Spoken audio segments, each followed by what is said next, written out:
દ્વારકા નગરપાલિકા ચૂંટણીમાં વિવાદ ઊભો થયો છે। ભાજપ ઉમેદવારને 3 સંતાન હોવાનો આક્ષેપ છે, જ્યારે ઉમેદવાર દ્વારા સોગંદનામામાં 2 સંતાનોનો ઉલ્લેખ કરેલો છે। ઝરીના અબ્દુલ મોખાને 3 સંતાન હોવાની કોંગ્રેસે દાવો કર્યો છે, ત્યારે કોંગ્રેસે ચૂંટણી અધિકારી સમક્ષ દલીલ કરી અને ત્યારે દ્વારકા પ્રાંત અધિકારી અને ચૂંટણી અધિકારીએ તપાસ હાથ ધરી છે।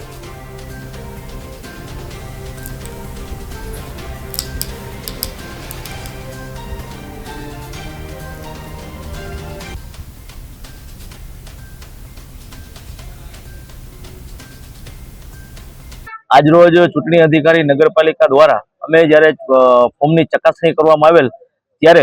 અમે વોર્ડ નંબર 2 ના ભારતીય જનતા પાર્ટીના ઉમેદવાર ઝરીના અબ્દુલ મોખા કે જેને ત્રીજું બાળક હોવા છતાં આ ખોટું સોગંદનામું રજૂ કરીને ઉમેદવારી કરેલ, તેના અનુસંધાને અમે હોસ્પિટલના રેકર્ડ સાથે અમે એને જન્મના આધાર પુરાવા સાથે જે હેલ્થના હોય અમે વાંધા અરજી આપી છે કે ભાઈ તાત્કાલિક ધોરણે 2005 પછી જે સરકારશ્રીનો નિયમ છે કે ત્રીજું બાળક ન હોવું જોઈએ, તો એને જન્મ 29/12/2019 છે, એટલે ત્રીજું બાળક હોવાના હિસાબે એની ઉમેદવારી પત્ર રદ કરવા અમે આજે વાંધા અરજી આપી।